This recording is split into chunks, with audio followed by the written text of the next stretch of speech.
All right, so I'm preparing this gumbo. Unfortunately, I can't find my GoPro. I don't know why, but your boy is in the kitchen doing his thing. I'm cutting up the sausage right now, and I was always taught don't be cutting them little thin slivers. You know, you gotta have some meaty stuff going on. So what I do is I cut the skins off real close. Okay. See, I don't like this little part. I don't like none of that hanging off because I don't want you to have to eat that. So I cut all of that. I get that off of there. And once I get that off, I do that on all the links. They all connected like that. Got my crab over here. Got my shrimp over here and onion and all that. Since I don't have my GoPro, unfortunately, I got to put y'all down. And as I get the steps done, I'll show you what's cracking. Be back in a minute. All right. So as you can see, cut all the tips off. Cut all the links up. That's 20 hot links right there, chopped up. And then I gotta season the wings, chop up the onion, get the shrimp washed off, and get all this stuff going in the pot. I'll be back at y'all in a second. So now the chopped up links go into the pot. The links are the things that can cook the longest. You can afford to leave these in the water all day, boiling. The longer the links boil, the more it's tender and soft and soaking up all them seasonings. It just keeps going. So you want to cover the links with the water, and then you want to go up a little bit above and beyond, because as you're cooking, you're going to be losing water. So you want it to cook down to what you want it to be. So I'm making sure I get plenty of water in there.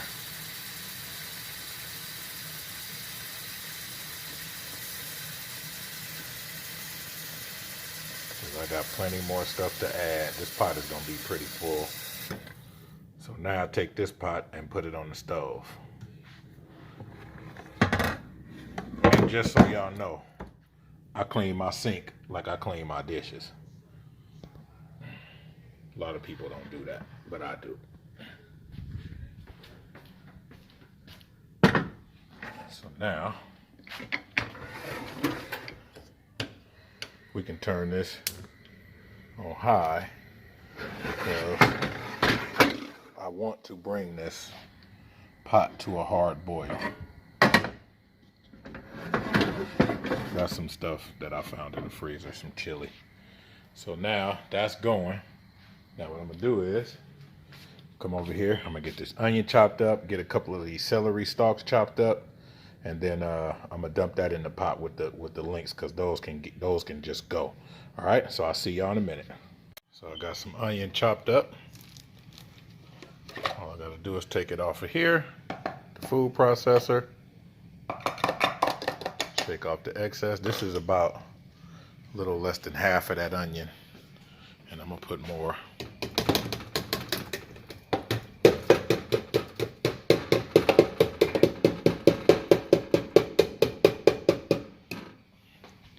Get them onions in there.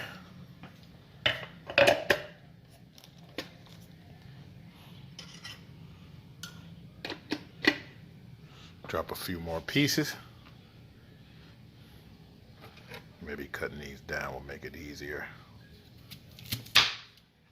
for the chopper to get to them.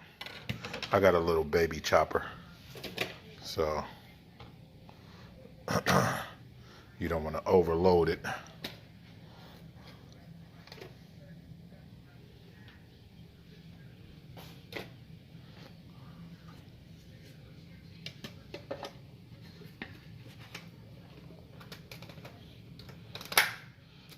Chop away.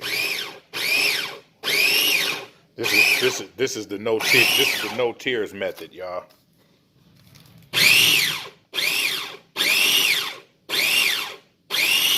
Let them blades get to that. And I don't really care if it's minced or just chopped up. It don't really matter, because it's gonna cook so long in that pot that I want them to be, you know, you don't need to actually be chewing on onions anyway.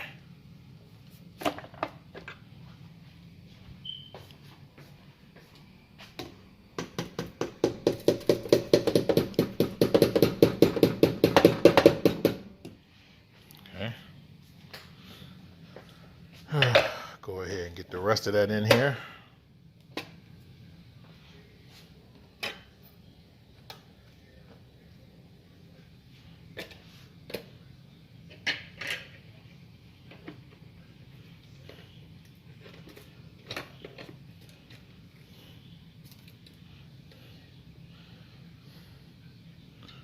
Top on here.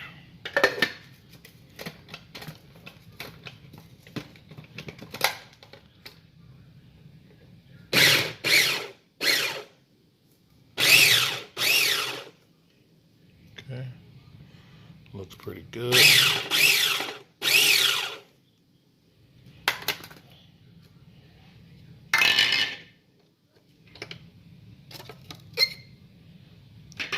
Couple of bigger pieces in there that didn't get chopped up, so I'll just move those around a little bit. Stick the blade back in there.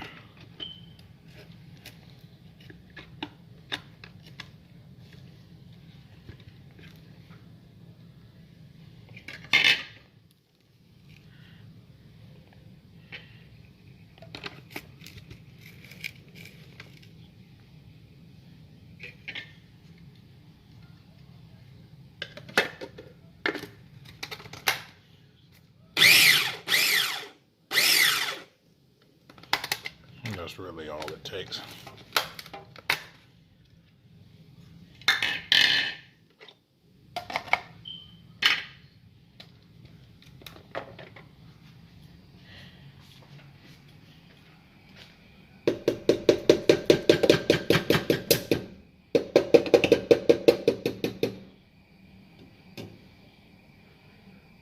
Okay. So that's enough onions in there. Get this rinsed out.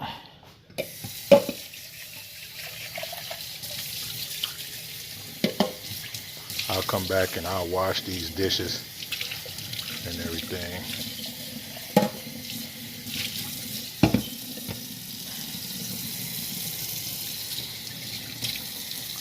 I'll be back in a minute.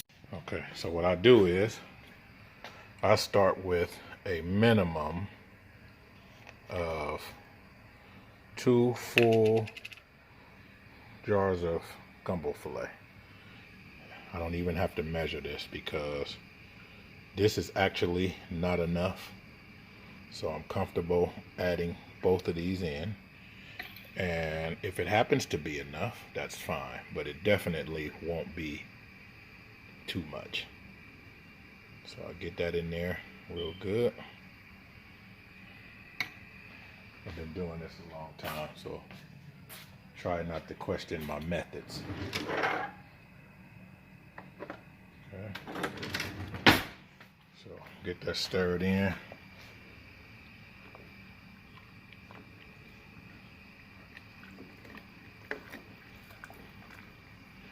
It's amazing how gumbo filet wants to stay dry.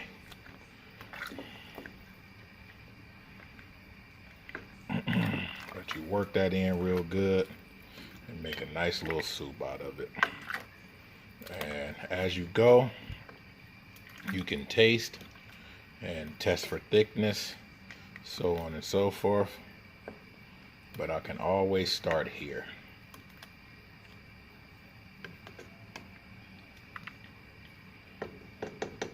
It's already starting to get that smell already. So now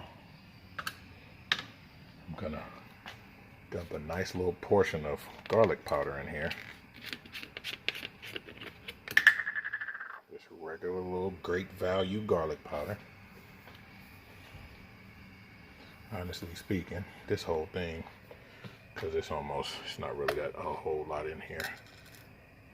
So I can actually just knock this whole thing out because I'll probably end up adding more before it's all over with. And then what I'll do is I'll got the onions in here. I got the hot links in here. Gumbo filet, onions, salt, and garlic powder. Okay. That's what's in here right now. And this can go and be at a hard boil for as long as I need it to be while I prepare other stuff. So I'm just gonna put the top on this. I'll actually put the top down here. I didn't mean to do that. I'll let the top put that on there while I cut up some of this celery and get this chicken prepared, and won't take long. All right, be right back. Okay, so all I need is these 3 stalks, and I only use the hearts of these. I don't use none of the stems, none of the stalks. I usually cut here like this, and I don't need no other part of the celery. I like to stay clear away from the stalks. So even like these can be cut up.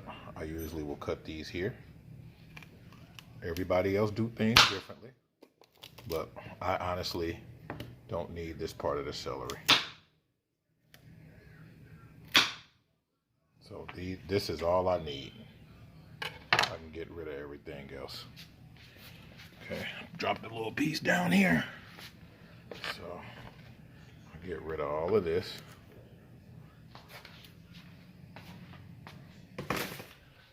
And I'll be chopping these up into pieces, and that's all I need. Be right back. Oh, okay, that's what it looks like when it's all cut up. Okay, so now I take this, and you can just take it in your hand like this, no big deal. I'm only using one hand. I normally can kind of make this in one pass. Oh, forgot I got the top on it. Hold on.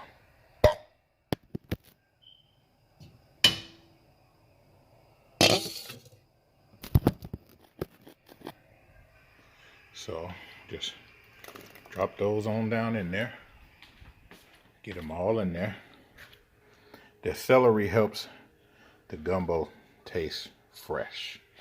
It's a certain amount of flavor you get from having some real good fresh vegetables in there. I don't do okra. Some people do. I don't put okra in my gumbo. Stir that around a little bit. Let that get on down in there. And normally I make I put what you call it, turkey necks in here. And some of you might be saying, ugh, or no, I don't put no turkey neck. But you got to know what I'm talking about first. But today I don't have any. So this is just going to be shrimp, chicken, crab,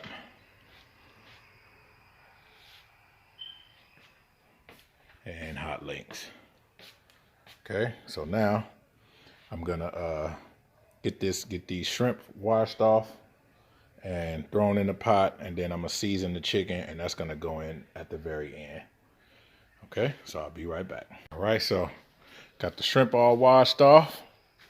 Now I'm finna dump this in the pot too.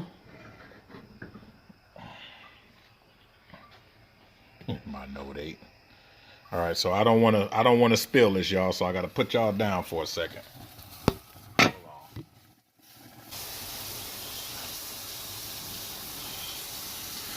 All right, so all the shrimp is in there. You see how full this pot is, and I still ain't put the chicken wings in here. So I'm gonna end up transferring this to another pot and getting it into a bigger pot, make a little more room. But y'all can see them shrimp swimming around in there. So what I'm gonna do is I'm gonna just let this boil first, and then I'm gonna transfer this to a bigger pot. All right, so I'm gonna just put the top on this. In the meantime, I'm gonna season this chicken, and I'm gonna go grab another pot, and I'm gonna wash these dishes, and I gotta clean these crabs. So I'm gonna get all that done and then I'll be back.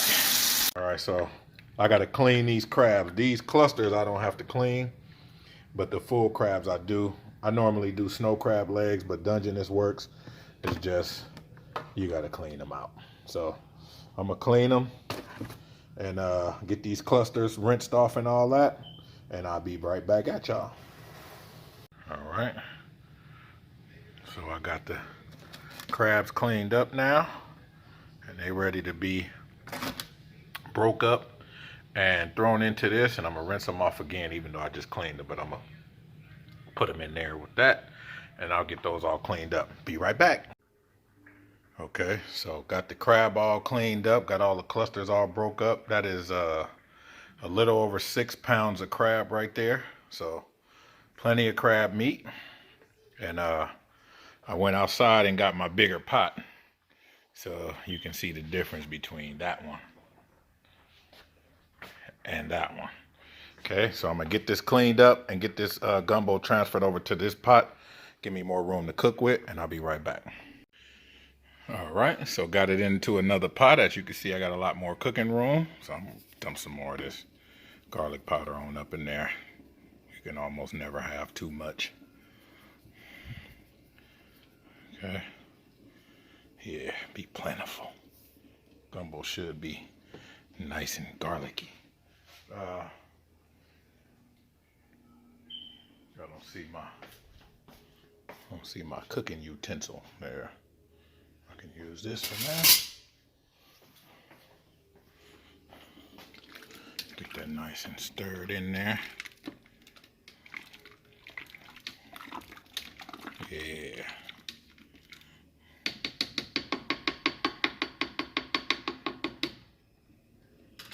So, won't be long before that stuff will come to a nice little boil, and I'll be dumping more of the goodness in there.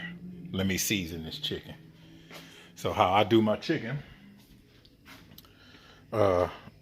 season as if I was going to fry it. The one thing I do not do, for me, is I season my chicken with salt, pepper, garlic powder, onion powder. Okay, when you use seasoned salt, it's a different flavor. And seasoned salt ain't nothing but a bunch of spices put together. So this is kind of like a camera with manual focus. I can do my own mixture, which is nothing but seasoned salt anyway. So spread them all out like that. Just like that. I do salt.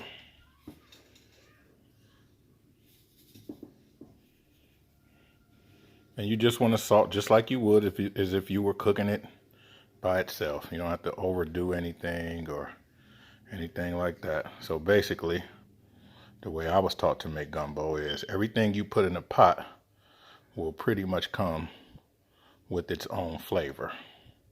It will come with its own little bit of seasonings and stuff.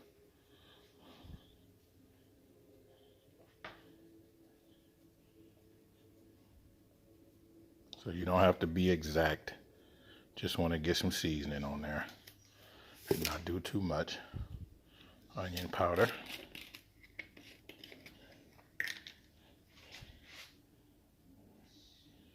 You don't have to go overboard. Just get this stuff covered with a little light shake. Same thing with the garlic powder.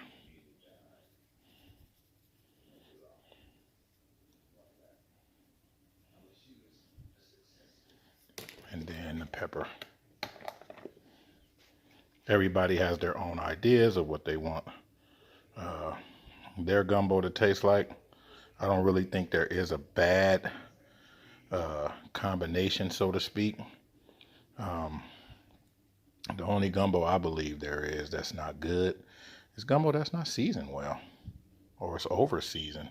And even if it's over seasoned, you can fix it by either adding more water or make you some rice and don't season the rice. Let the gumbo season the rice.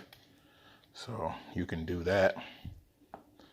So there's always a way to deal with over seasoning. Yeah, this is the part that needs to boil. The links need to tender up a nice bit. Tender them up real good. The shrimp is just cooking down in there, and it's only going to get so low. I mean, you know, shrimp shrinks down, but it's only going to get so small, and it's enough of it in there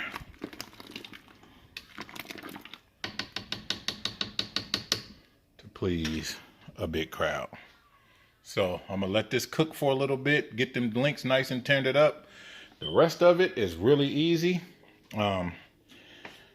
We all know that crab is already cooked, so basically all you're really doing is warming crab up. So I dump it in there, get it nice and soaked. I want all the juice to get all inside the shell and everything, and it'll cook that real nice.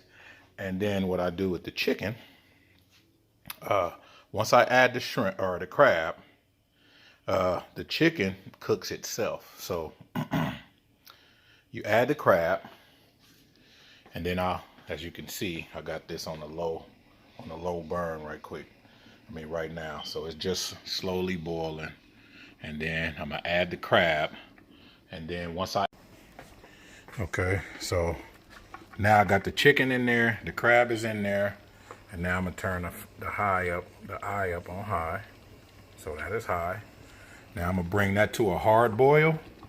I'm gonna let it boil hard for about 5 minutes. Once it comes to a hard boil, I'm just gonna cut the pot off. And it's as simple as that. All right, so the gumbo is done. Wanted to show y'all that finished product. This is just my little bowl that I made. You see a few little shrimp down in there. I did not dig down to the bottom of the pot. I just wanted to kind of show y'all, give y'all a little bit of, you know, something.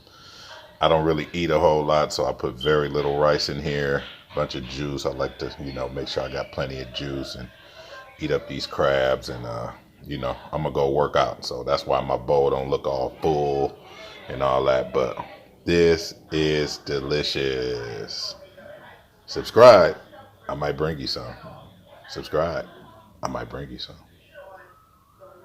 Join the squad.